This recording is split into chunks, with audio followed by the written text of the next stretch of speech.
بەناوی خۆی گەورە و میهرەبان خوێندکاران و میوانانی ئازیز بەناوی ڕێکخراوی قوتابیانی کوردستان ناوەندی زانکۆ پەیمانگاکان بەخێرات بە مەبەستی هاندانی قوتابیان بۆ باشتر خۆ بەرەو پێشبردن و هەڵبژاردننی باشترین کۆلێژ لە زانکۆ پەیمانگاکان ڕێکخراوی قوتابیانی کوردستان سیمینارێکی ساز کرد. دکتۆر بەختیار تاڵەبانی لە سیمینارەکەدا باسی لە هەنگاوەکانی سەرکەوتن کرد و بە ئامادەبوانی سیمینارەکەی وت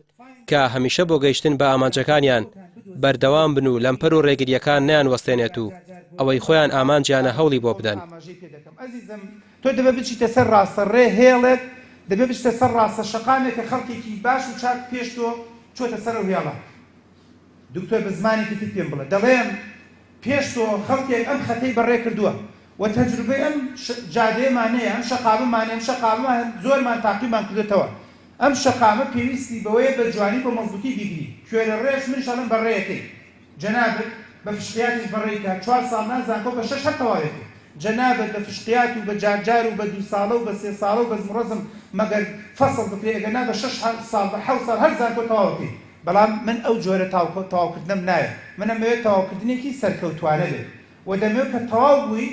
سمعەی خۆت لەدەست نەدابێت کەسایەتی خۆت لەدەست نەدابێت کۆمەڵێ شت فێر بووبێتی تەجروبە فێر بووبێتی کۆمەڵێ خەڵک بناسی و لە دوای زانکۆ کەسێکی تری سەرکەوتوو بیت. بۆ ئەوەی هەمیشە پێشەنگ بین لە زانکۆ پەیمانگاکان قوتابیان دەبێت زانکۆ پەیمانگاکان بکەنە شوێنی زانست و معریفەت نەوەک 4 ساڵی خوێندن بەکات بەسەربردن و خۆ سەرقاڵکردن بە کاری لاوەکی.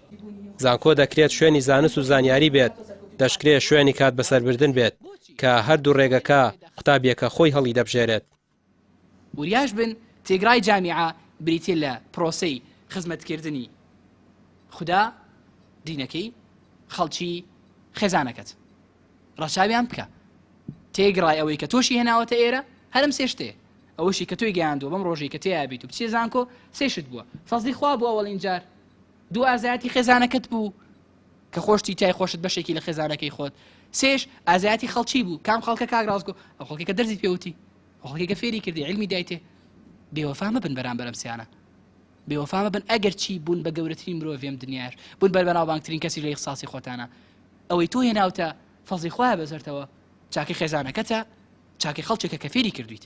ئەمە دەبەرچاو بێ. سیستەمی زانکۆلاین و هەڵبژاردننی باشترین کۆلێژ پێویستی بەڕاوێشەیە لەگەڵ کەسانی شارەزا و بە ئەزمون. بێستون حەمە ساڵح سکرتێری ڕێکخراوی قوتابیانی کوردستان ئەوە بۆ ئامادەبوانی سیمینارەکەشی دەکاتەوە. بۆیە بەڕێزان بە هیچ جۆرە تکاتان لێ یەکەم شوێنی نزم مەخەنە پێش شوێنی بەرزەوە لە وەرگرتنە بیخەنە ئەگەر هەر حەزت لێتی بیخە 16یان بەڵام 15 یەکەم با بەرز بێتەوە ئەگەر وەری گرتی دوای حەزیشت لێ نەبوو دایە بەزێنی بۆ ئەو شوێنەی کە ئەتوانی خاڵێکی تر لە هەموو بەشێک لە هەر بەشێک وەرگیرای ئەوە کەمترین کۆنمرەی ئەو کەمترین کۆنمرەی وەرگیراوە دەبێتە پێوەری ئەوەی دابەزاندنی بۆ بکەیت.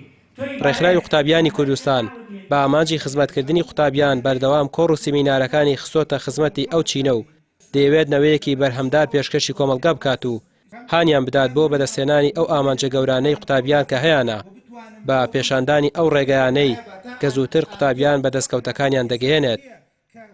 ڕامیار عوسمان کەناڵی پێام سلێمانی.